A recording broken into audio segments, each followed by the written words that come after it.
겠습니다. 예수님은 제자들에게 자신이 당할 순환을 예고하시며 신앙의 본질을 말씀해 주십니다. 이는 자기를 부인하고 날마다 자기 십자가를 지고 따르는 삶입니다.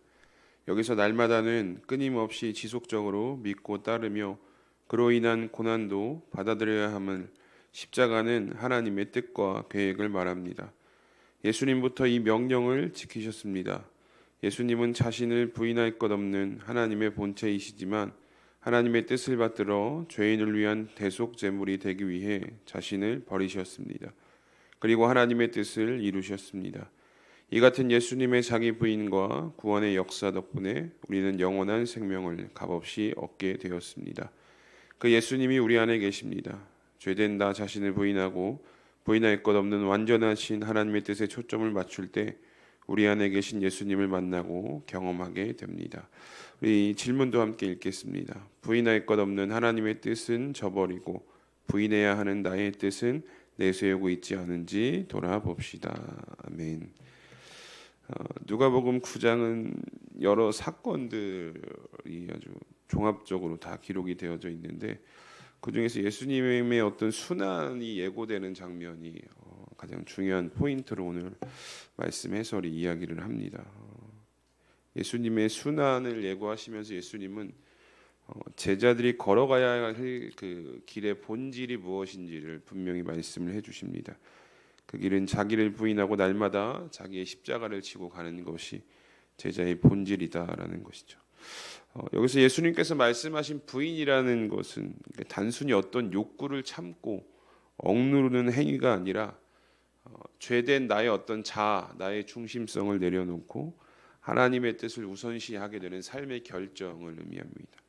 그러니까 우리는 종종 하나님을 믿고 하나님의 뜻을 따른다라고 고백하면서도 사실 돌아보면 실제 선택의 순간 가운데에 우리가 붙드는 것은 나의 판단, 감정 혹은 나의 기대를 내세우고 있지는 않은지 오늘 말씀을 통해서 우리가 한번 생각해 볼 필요가 있습니다. 예수님의 말씀은 그런 우리의 자신을 되돌아보는 오늘 거울이 된다라는 것이죠. 과연 믿으면서 십자가를 지고 부인하며 십자가를 지고 있는가?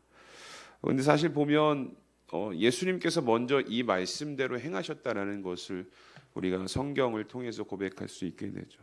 부인할 것 없으신 그 하나님의 본체이신 그분이 스스로 부인하시고 십자가를 지시면서까지 그 일을 순종하셨기 때문에 우리가 그 안에서 영원한 구원을 누리고 영원한 생명을 누리게 되었다는 것이죠. 그래서 오늘 우리가 이 질문을 우리에게 스스로에게 다시 한번 던져볼 수가 있어야 합니다. 나는 혹시 부인해야 할 나의 뜻을 굳게 붙들고 부인할 수 없는 하나님의 뜻은 오히려 뒤로 밀어두고 있지는 않은가라는 이 질문을 우리가 오늘 하루 붙들고 아주 작은 선택 하나라도 주님의 뜻을 먼저 두는 실천을 통해서 우리 안에 계신 예수님을 더 깊이 만나고 또 예수님과 동행함을 더 깊이 누릴 수 있는 복된 하루가 되셨으면 좋겠습니다. 우리 다시 공동체 성경 읽기 한번 읽으시면서 오늘 내가 부인해야 할 것이 무엇인가를 한번 스스로에게 질문하시면서 또 다시 한번 성경 읽도록 하겠습니다. 제9장 예수께서 12제자를 불러 모으사 모든 귀신을 제어하며 병을 고치는 능력과 권위를 주시고 하나님의 나라를 전파하며 앓는 자를 고치게 하려고 내보내시며 이르시되 여행을 위하여 아무것도 가지지 말라. 지팡이나 배낭이나 양식이나 돈이나 두벌 옷을 가지지 말며 어느 집에 들어가든지 거기서 머물다가 거기서 떠나라. 누구든지 너희를 영접하지 아니하거든 그 성에서 떠날 때 너희 발에서 먼지를 떨어버려 그들에게 증거를 삼으라. 제자들이 나가 각 마을에 두루 다니며 곳곳에 복음을 전하며 병을 고치더라. 분봉왕 헤롯이 이 모든 일을 듣고 심히 당황하니 이는 어떤 사람은 요한이 죽은 자 가운데서 살아났다고도 하며 어떤 사람은 엘리야가 나타났다고도 하며 어떤 사람은 옛 선지자 한 사람이 다시 살아났다고도 함이라. 헤롯이 이르되 요한은 내가 목을 베었거늘 이제 이런 일이 들리니 이 사람이 누군가? 하며 그를 보고자 하더라. 사도들이 돌아와 자기들이 행한 모든 것을 예수께 여쭈니 데리시고 따로 베세다라는 고을로 떠나가셨으나 무리가 알고 따라왔거늘 예수께서 그들을 영접하사 하나님 나라의 일을 이야기하시며 병 고칠 자들은 고치시더라. 날이 저물어 가매 12사도가 나아와 여짜오되 우리를 보내어 두루 마을과 촌으로 가서 유하며 먹을 것을 얻게 하소서. 우리가 있는 여기는 빈 들이니이다. 너희가 먹을 것을 주라. 우리에게 떡 5개와 물고기 2마리밖에 없으니 이 모든 사람을 위하여 먹을 것을 사지 아니하고서는 할 수 없사옵나이다. 이는 남자가 한 5,000명 되밀어라. 때를 지어 한 50명씩 앉히라. 제자들이 이렇게 하여 다 앉힌 후 예수께서 떡 5개와 물고기 2마리를 가지사 하늘을 우러러 축사하시고 떼어 제자들에게 주어 무리에게 나누어 주게 하시니 먹고 다 배불렀더라. 그 남은 조각을 12바구니에 거두니라. 예수께서 따로 기도하실 때 제자들이 주와 함께 있더니 물어 이르시되 무리가 나를 누구라고 하느냐? 세례 요한이라 하고 더러는 엘리야라, 더러는 옛 선지자 중에 한 사람이 살아났다 하나이다. 너희는 나를 누구라 하느냐? 베드로가 대답하여 이르되 하나님의 그리스도 신이이다. 하니 경고하사 이 말을 아무에게도 이르지 말라 명하시고 이르시되 인자가 많은 고난을 받고 장로들과 대제사장들과 서기관들에게 버림받아 죽임을 당하고 제3일에 살아나야 하리라. 아무든지 나를 따라오려거든 자기를 부인하고 날마다 제 십자가를 지고 나를 따를 것이니라. 누구든지 제 목숨을 구원하고자 하면 잃을 것이요 누구든지 나를 위하여 제 목숨을 잃으면 구원하리라. 사람이 만일 온 천하를 얻고도 자기를 잃든지 빼앗기든지 하면 무엇이 유익하리요? 누구든지 나와 내 말을 부끄러워하면 인자도 자기와 아버지와 거룩한 천사들의 영광으로 올 때 그 사람을 부끄러워하리라. 내가 참으로 너희에게 이르노니 여기 서 있는 사람 중에 죽기 전에 하나님의 나라를 볼 자들도 있느니라. 이 말씀을 하신 후 8일쯤 되어 예수께서 베드로와 요한과 야고보를 데리고 기도하시러 산에 올라가사 기도하실 때에 용모가 변화되고 그 옷이 휘어져 광채가 나더라. 문득 두 사람이 예수와 함께 말하니 이는 모세와 엘리야라. 영광 중에 나타나서 장차 예수께서 예루살렘에서 별세하실 것을 말할세 베드로와 및 함께 있는 자들이 깊이 졸다가 온전히 깨어나 예수의 영광과 및 함께 선 두 사람을 보더니 두 사람이 떠날 때에 베드로가 예수께 여짜오되 주여, 우리가 여기 있는 것이 좋사오니 우리가 초막 셋을 짓되 하나는 주를 위하여, 하나는 모세를 위하여, 하나는 엘리야를 위하여 하사이다. 하되 자기가 하는 말을 자기도 알지 못하더라. 이 말할 즈음에 구름이 와서 그들을 덮는지라. 구름 속으로 들어갈 때 그들이 무서워하더니 구름 속에서 소리가 나서 이는 나의 아들 곧 택함을 받은 자니 너희는 그의 말을 들으라. 소리가 그침에 오직 예수만 보이더라. 제자들이 잠잠하여 그 본 것을 무엇이든지 그때에는 아무에게도 이르지 아니하니라.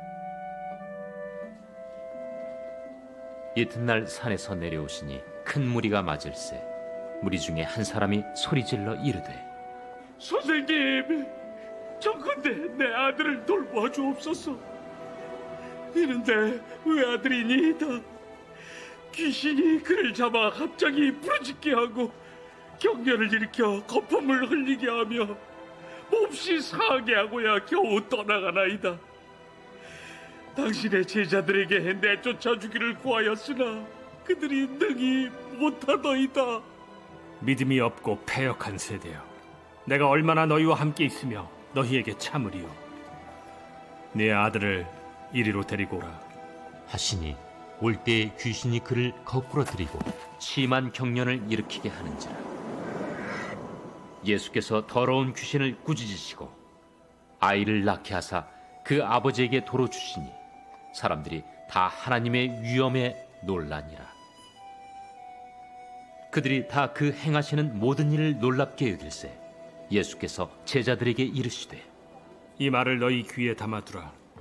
인자가 장차 사람들의 손에 넘겨지리라. 그들이 이 말씀을 알지 못하니 이는 그들로 깨닫지 못하게 숨긴 바 되었습니다. 또 그들은 이 말씀을 묻기도 두려워하더라. 제자 중에서 누가 크냐 하는 변론이 일어나니 예수께서 그 마음에 변론하는 것을 아시고 어린아이 하나를 데려다가 자기 곁에 세우시고 그들에게 이르시되 누구든지 내 이름으로 이런 어린아이를 영접하면 곧 나를 영접하며 또 누구든지 나를 영접하면 곧 나를 보내신 이를 영접함이라. 너희 모든 사람 중에 가장 작은 그가 큰 자니라.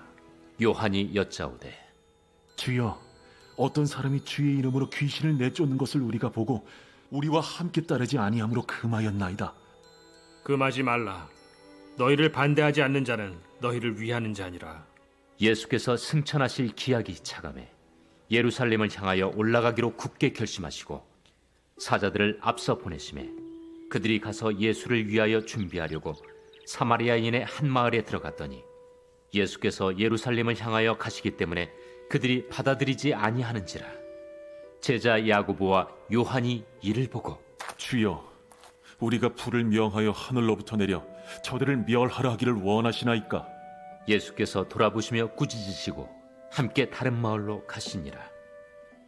길 가실 때에 어떤 사람이 여짜오되 어디로 가시든지 나는 따르리이다. 여우도 굴이 있고 공중의 새도 집이 있으되 인자는 머리둘 곳이 없도다. 또 다른 사람에게 나를 따르라.